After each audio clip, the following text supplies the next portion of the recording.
Hola, buenas noches. ¿Cómo están mis amigos? Les saluda José Marcelo Ordóñez.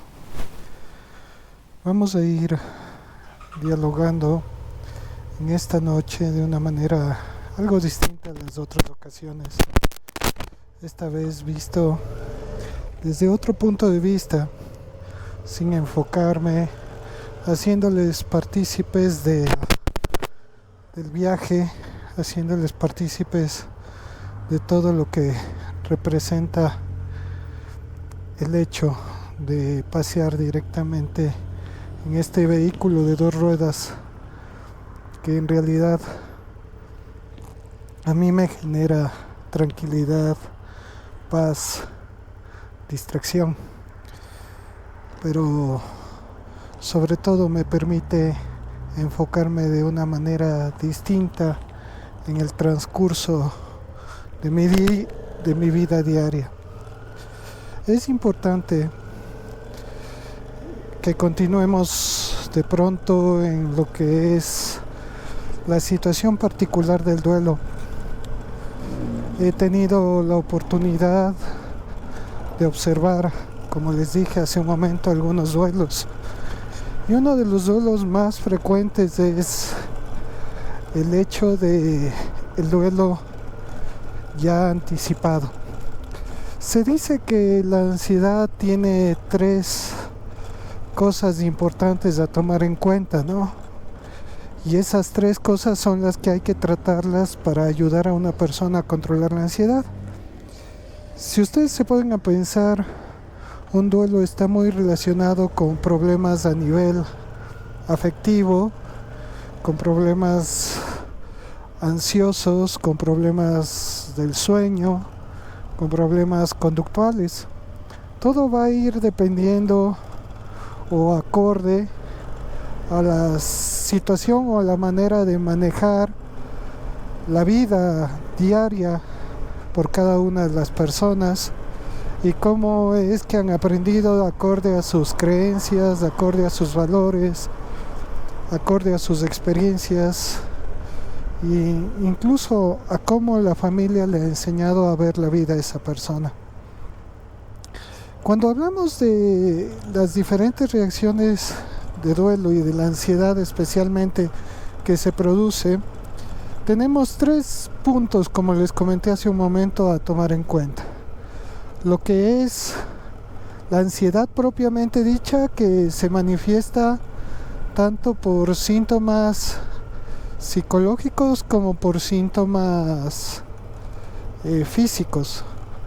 Los síntomas psicológicos tienen mucho que ver con lo que es ansiedad anticipatoria, lo que es temor a acercarse a situaciones específicas, como por ejemplo el temor a hablar en público, temor a los animales, como en las fobias específicas, la agorafobia, temor a las multitudes o el sentirse atrapado y no tener por dónde escapar cuando uno está rodeado de mucha gente, y esto genera tendencia al aislamiento. Y la ansiedad es uno de los síntomas más frecuentes presentes durante un periodo de duelo. Entonces, estos síntomas psicológicos de temor, de miedo, de sensación de opresión en el pecho, de desconocer qué es lo que le está sucediendo, pues con frecuencia acompaña a este tipo de reacciones. Entonces es importante, por lo tanto, aprender a controlar la ansiedad. Lo mismo que tenemos que tomar en cuenta que la ansiedad como tal no te va a generar ningún daño, excepto el malestar psíquico que está de por medio, pero a veces se manifiesta con la presencia de crisis de angustia que puede generar muchísimo malestar, como palpitaciones, sensación de falta de aire, opresión en el pecho, deseos de salir corriendo, sensación de muerte o incluso una sensación como de dolor en el pecho que se irradia hacia el brazo izquierdo, haciendo pensar como que de pronto podría estar sucediendo un infarto.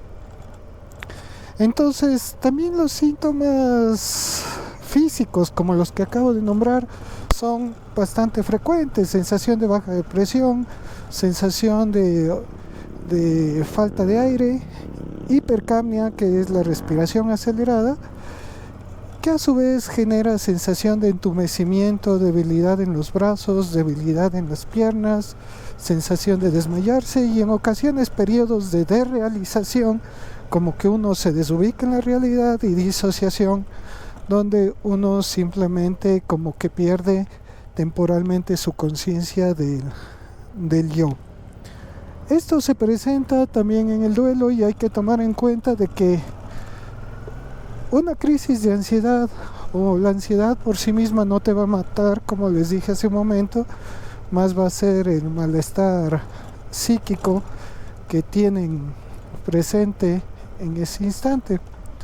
Entonces también es importante darse cuenta de que aparecen sensaciones junto con este proceso de duelo, que es la autoestima. Afecta lo que es la autoestima, la forma de percibirse uno mismo a nivel de su seguridad, la sensación de sentirse inseguro, de no sentirse útil. ¿Qué va a pasar conmigo? ¿Qué va a pasar con mi futuro? ¿Qué voy a hacer sin esa persona? ¿Qué voy a hacer sin ese objeto perdido? ¿Y qué va a pasar? Sobre todo dicen que la ansiedad es demasiado futuro, mientras que depresión es demasiado pasado. Entonces, el hecho de los recuerdos, lo que traemos como imágenes, como sonidos, es muy importante, porque en ocasiones tendemos a revivir. Es como que el momento en que uno pierde a alguien, uno automáticamente es como que encendiera una grabadora de tiempo y empieza a recordar cosas que antes jamás las había tomado en cuenta. Y esa exageración de recuerdos, muchas veces buenos y muchos recuerdos también malos, y en especial de los últimos momentos para mucha gente, son los que generan problemas de autoestima. No quiero verme así, somatizaciones, ya estoy sintiendo algo parecido, ¿será que a mí me va a pasar lo mismo? Yo no quisiera que esto me sucediera a mí. Y se empiezan a sentir muchas personas con tendencia a la tristeza, sentimientos de minusvalía, no sirvo para nada, incluso en ocasiones hasta ideas de muerte: yo quiero irme con el difunto. Y eso genera un deterioro personal, familiar y social importante. Obviamente, podríamos decir que este es un tipo de reacción que puede presentarse normalmente. Es necesario empezar a tratar este problema ya cuando la situación empieza a agravarse, empieza a ser intolerable, insostenible, y ya pone en riesgo su salud, es decir, la salud personal, y pone en riesgo la situación de otras personas, hijos, familiares, personas importantes en la vida. Ya se le empieza a notar aislado. Son signos de alarma importantes: bajan de peso. Entonces, mucha de la sintomatología tiene características depresivas. Cuando sobrepasa esta sintomatología depresiva al duelo normal, pues obviamente requiere, y lo recomendable, además del proceso psicoterapéutico de resolución de duelo, es importante tomar en cuenta la parte farmacológica. Bien, existen muchas situaciones interesantes de por medio, entre las que tenemos es el tercer punto que corresponde a la anticipación catastrófica, al pensamiento catastrófico. Las personas solemos en ocasiones anticipar lo malo. Anticipamos con mucha facilidad lo malo. ¿Qué puede pasar? ¿Dónde puede pasar? ¿Cómo puede pasar? ¿A quién puede afectar? Y empezamos con un proceso pesimista de lo que puede suceder en el futuro. Y ese proceso que puede suceder en el futuro, en realidad se genera como pensamiento catastrófico.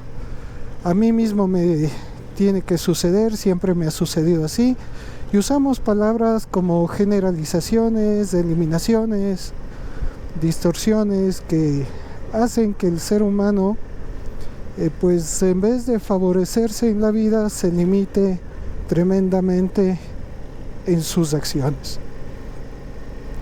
En realidad, la anticipación catastrófica es un fenómeno psicológico muy frecuente. Tendemos a acordarnos y recordar más las situaciones negativas que las positivas y tendemos a tener miedo por nuestro futuro. Muchas veces sustentados adecuadamente o inadecuadamente en recuerdos y experiencias del pasado, ¿no? Pero que de alguna manera terminan limitándonos en la vida. Entonces, una recomendación para manejar este proceso de ansiedad, la primera es la respiración. Y para uno poder ayudar a controlar la respiración nos va a ayudar a controlar la parte somática, física, esa hiperventilación. Se recomienda que empecemos con una expiración profunda más que inspiración, porque los pulmones a veces en cuadros de ansiedad uno no puede meter el aire, pero sí puede sacarlos. Entonces se empieza con una respiración profunda, una expiración profunda, bota todo el aire hasta que se quede sin poder hablar, y luego inhalación profunda y va de sujeto un rato,